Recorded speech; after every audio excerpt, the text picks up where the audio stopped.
In this video, I will show you how to conduct a one-way ANOVA test to compare means of different populations. ANOVA is a generalization of two-sample t-test with unknown but equal variance. We generally compare more than two means with ANOVA test. We are using ANOVA test to compare means of different groups. Each is assumed to come from a different distribution. There are certain assumptions for the ANOVA test to be valid. One of them is that each group is coming from a normal distribution. We assume whatever the variance we have in each population and the corresponding standard deviation, it is same, even though we don't know the true variance and standard deviation, but they should be same across groups. And finally, we assume we have an independent sample. As an example, we have midterm exam scores collected from 3 different sections, and we want to test if the student body in each section comes from the same population so that the average midterm exam is same. These are the group averages. We have a table of number of observations from each group, group averages, and group variances. Now we are going to use Excel to first conduct an ANOVA test, one-factor ANOVA test. Then we will try to drive each statistics manually. Our data is recorded in Excel under one column, grade column, and we have the section names. Unfortunately, you cannot conduct ANOVA on this data set. What you need to do, you have to put every group observations in a different column. So what you need to do, just select this data, sort by section. Now I have section 1 in here. I'm going to put section 1 over there. All the section 1 numbers, I will go ahead and grab it and put there. For section 2, I will create a new column and then put all the section 2 numbers under that column. And for section 3, I will do the same thing. We'll go ahead and get all the observations for section 3 and then put it there. So that is what is needed in Excel before conducting ANOVA. Each group should be in a separate column. Before showing how to conduct ANOVA, just know that ANOVA null hypothesis is saying that mean of different populations is same. With the alternative, at least one of them is different than the others. We have 3 groups. These are the group names, sections 1 to 3. These are the unknown population means, we don't know. These are the sample means we can easily grab from the data. These are the sample observations. These are the unknown population parameter, and this is our null hypothesis. And in ANOVA, we use F distribution, and we calculate a statistics called F ratio. That is nothing but the a ratio of variances, where in the denominator we have the within group variability. This is the pretty much the error variance, and in the numerator we have the model variance between group variability, and then we get the ratio, and then we check for the significance. How to conduct this in Excel? You just click on data, go to data analysis, and we have an option over there. This is ANOVA single factor, referring to the fact that we have one continuous variable and one categorical variable with multiple groups. Apparently in our example, we have 3 groups. You select this one, and then now you need to go ahead and select the input range. What I'm going to do, I will select all the data. Don't worry about those empty cells selected in this range. Excel will take care of it. And since the range includes the labels, I'm going to say that labels in the first row. Go with the default type 1 error, 5%. And I'm going to put them all in here. Let's produce all the table in there. This is the output we get from ANOVA test.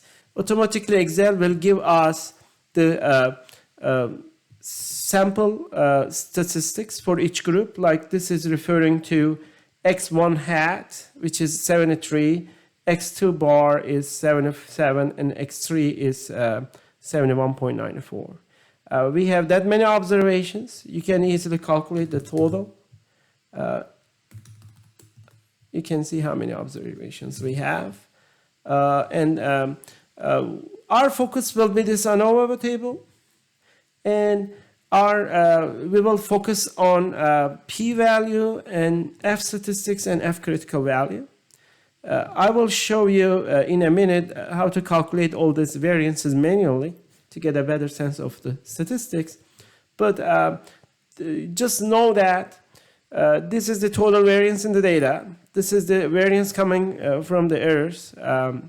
And this is the model's explanatory power. The model can explain that much of variance in the data. And these are the pretty much mean squared. Like when we divide this number with the degrees of freedom, we have this number. Just know that n in this, like always write down the number of observation and a number of groups. So number of observation is this one, 45. We have that many observations, and classes, we have 3 classes, sections 1, 2, and 3. So we have 3 as the number of groups in our data set. So when it comes to degrees of freedom, for the model, degrees of freedom is nothing but k minus 1. And then for the error term, it is going to be n minus k. Again, this model refers to between groups in Excel. Or sometimes you can call it a treatment effect. And error is the within groups. This is the unexplained part. So if we apply the formula, k minus 1 is 2, and n minus k is going to be 42. So these are the degrees of freedom, and MS is nothing but sum of squared divided by degrees of freedom. So that MS number, if you just get the sum of squared divided by the degrees of freedom, you will get exactly the same numbers in here. Likewise, if you get the sum of squares from the errors and divided by the degrees of freedom, pretty much you could get the mean square error. Okay, that 109. And F statistic is nothing but this ratio. F statistics is 125 divided by 109. So I get 114. This is our F statistics. But our focus for decision rule, we will look at the p-value. One alternative is to look at the p-value. Since p-value is bigger than 0.05, we fail to reject the null.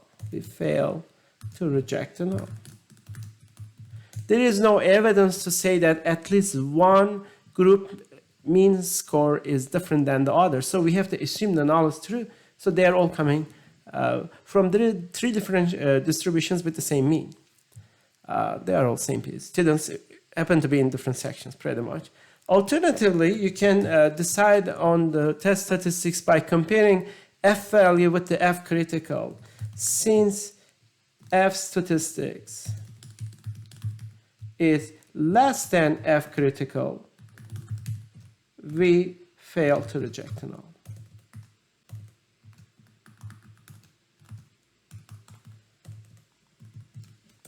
Again, if you want to learn how to get those numbers, you can continue listening this video where I will manually drive it for you. Now I want to start with this total variance number, like how to get this sum of squares. There are several ways to do that. Like what I can do, I can go to the original data, get the average in here. The average is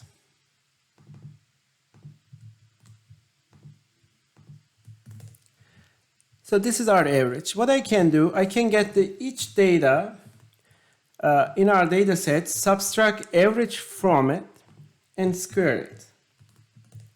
So this is how much variation we have from each observation to the average number. Like I can do it for every cell by making this kind of not a relative formula. Like we get all of this, and then if I just sum them up, like what's happening, I get each grade and subtract the total average and square them. And if I sum them, I'll just sum in here.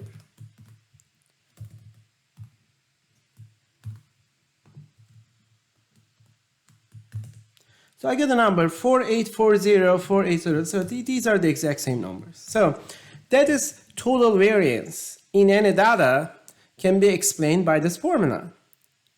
And alternatively, there's another way to do this to get the same number. I'll move it in here. Total variance can be calculated by just for each group, pretty much same thing. Get each section observation, each group observation, subtract the grand total. This is the grand average, not total, but average. Square them and sum them up. If you sum them up, you get the same number.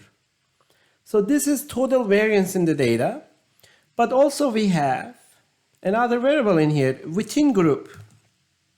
How to calculate this one? The formula to calculate this, again, this is not needed. It's already been calculated, but it is good to know the derivation of those numbers. Within group, or the error variance, sum of squares, can be calculated by taking each group observation, x1i refer to the observation I in group 1, subtract the group average 7340, this one, and square them. And do it for every observation in that group. And do it for every group, like section 2. Get the first observation in section 2, 91. Subtract the section average. Square them. And then do it for each observation. And if you do it for every group and sum them up, you come up with a number 589. So this will give you the within group total variance. That is the part unexplained by the model. And the between group is nothing but, like I will say, total sum of square is equal to explain sum of square plus, or I will say model sum of square. Different books might have different notation for that, and residual sum of squares. Again, if I say between group, if this is our model sum of square, I can easily calculate the model sum of square as total sum of square minus residual sum of square. Again, I can think of this one. I can add a column in here. And this is our module sum of square. This is the residual sum of square, and this is the total sum of square. So if I do the formula, this one minus that automatically give you this number. Sum of square from the model. Okay, we are already, we know the degrees of freedom. And you can also look at like how much of the variation in the data can be explained by the model. You can just look at this ratio. This ratio is telling that we have that much of variance in the data, and if I try to use the group information, or each observation is assigned to a certain group, if I use this information to explain it, I can only explain 5% of the data. We can just explain 5.1% of the total variation in the data with group information. There's not much, as you can see. There's not much differences, and it is not statistically significant. As a result, we fail to reject a null, so we should look for other factors to explain the differences. Thank you for listening.